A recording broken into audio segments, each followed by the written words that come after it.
Et bah voilà, ils sont tellement chiants. Même quand on pense qu'à l'absence de Rafinha, Pedri et De Jong, ils vont se faire fouetter, étant donné que c'est quand même 3 joueurs clés. Et bah non, t'en as toujours un qui réactive son prime à chaque absence de Rafinha. Sans oublier monsieur Lamine Yamal, faut l'appeler monsieur. Comment ne pas reconnaître le talent de ce gamin? Aujourd'hui, encore une fois, comme d'habitude, j'ai envie de dire, le Barça a eu une entame de match très compliquée. Car avant l'ouverture du score de Robert Lewandowski, Mallorca était beaucoup plus dangereux. Il se créait beaucoup plus de situations que le Barça. La preuve, avant le tir de Robert, il y avait 4 tirs pour Mallorca et seulement 1 tir pour le Barça. Sauf qu'à la 29e minute, Marcus Rashford décide de prendre ses responsabilités. Lui qui était moyen jusqu'à présent, il prend le ballon, rentre sur son pied droit, lâche un tir. Le tir est contré dans la surface par un joueur de Mallorca. Malheureusement pour Mallorca, Robert Lewandowski était là pour terminer. Et juste après ce but, Mallorca pouvait toujours égaliser étant donné qu'il continue à se créer quelques occasions. Et malheureusement pour eux, après le but, le Barça a pris l'ascendant sur le match. Marcus Rashford a commencé à être bouillant comme pas possible. D'ailleurs, avant la fin de la première mi-temps, le gars était lâché un coup franc de malade mental. Coup franc stoppé par le gardien qui au final revient sur Jules Koundé qui fait une passe à Lamine Yamal. Malheureusement, le gars se retrouve devant les cages et il n'arrive pas à le mettre dedans. Et c'est en deuxième mi-temps que Lamine Yamal décide de se réveiller, lui qui était moyen en première mi-temps. Il a tout simplement lâché un tir à 25 mètres, c'est bon. Sur une passe décisive encore une fois de Dani Olmo. Dani Olmo qui aujourd'hui encore une fois n'a vraiment été pas mal. Ça aurait été bien si on s'était arrêté à là, sauf que non, Bernal rentre en jeu. Et le gars il te marque un but digne de Rafinha, il te dribble la défense et tout. Là on parle d'un 6, hein. C'est vraiment pas Tchouaméni qui va marquer ce genre de but là. Bref, ils sont toujours premiers.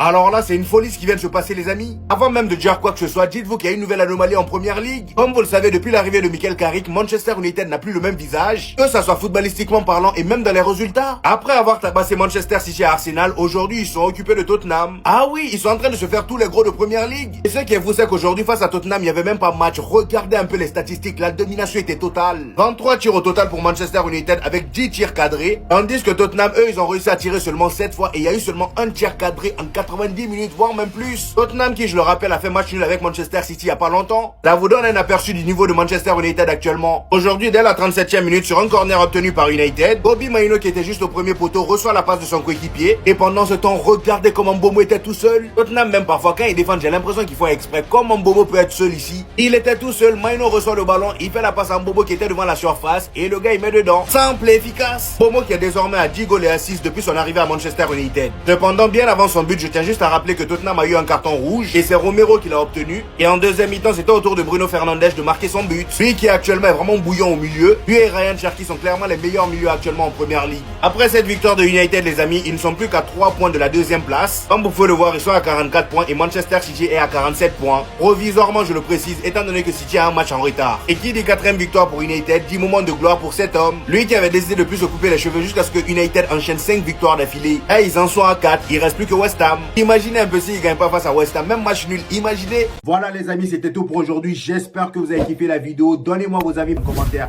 aussi sur les informations. N'oubliez pas le petit pouce bleu qui fait toujours plaisir. Ici, pour ceux qui savent pas, on fait des vidéos débrief des matchs du FC Barcelone et du Real Madrid. Et quand il n'y a pas de match, on fait des vidéos actualités. Voilà, donc abonnez-vous pour ne rien rater et on se dit au prochain épisode les gars. Peace!